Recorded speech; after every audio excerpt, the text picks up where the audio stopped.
நான் doctor M அர்ச்சித் Krishna, Dindigul Rajarajeswari ஹாஸ்பிட்டலில் pulmonologist that is lung ஸ்பெஷலிஸ்ட்டாக.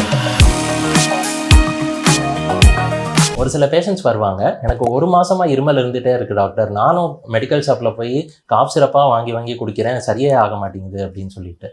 இதில் என்ன ப்ராப்ளம் அப்படின்னா, இருமல்ன்றது ஒரு அறிகுறி மட்டுமே, அது ஒரு அடிப்படை ப்ராப்ளம் கிடையாது.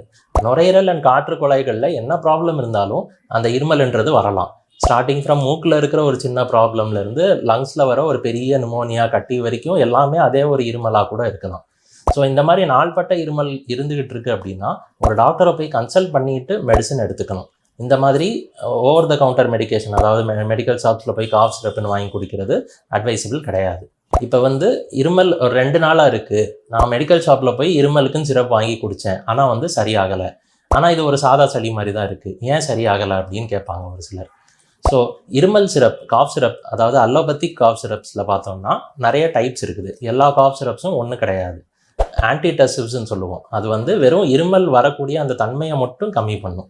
ரெண்டாவது விஷயம் நியூகோலைட்டிக் சொல்லுவோம், அதாவது உள்ள சளி இறுகி கட்டியாக இருக்கிறத கரைச்சி விடுற டைப் சிரப். அடுத்த விஷயம் எக்ஸ்பெக்டரண்ட்டுன்னு சொல்லுவோம், இந்த உள்ளே இருக்கிற சளியை வெளியில் ஏற்றுறதுக்கு ஹெல்ப் பண்ணும், நியூகோசிலியரி மோஷனை இன்க்ரீஸ் பண்ணும். அதாவது காற்று குழாய்களில் குட்டி குட்டி முடிகள் மாதிரி இருக்கும், அதோட அசைவை தூண்டி விட்டு உள்ளே இருக்கிற சளியை வெளியில் கொண்டு நம்மளை இருமியோ துப்பவோ செய்ய வைக்கும்.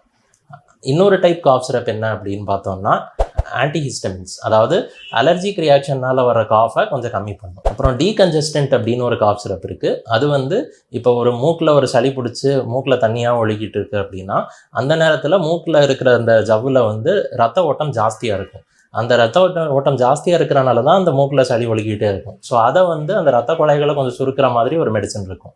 ஸோ அது சளி அளவை கொஞ்சம் கம்மி பண்ணிவிடும். ஸோ இதுதான் டீகன்ஜஸ்டன்ட்னு சொல்லுவோம். ஸோ இந்த மாதிரி ஒவ்வொரு டைப் காஃப் சிரப்புக்கும் ஒரு மெக்கானிசம் ஆஃப் ஆக்ஷன் இருக்குது. ஸோ அது என்ன கண்டிஷன், எதனால் அந்த இருமல் வந்துச்சு அப்படின்றத பொறுத்து தான் சூஸ் பண்ணி கொடுக்கணும்.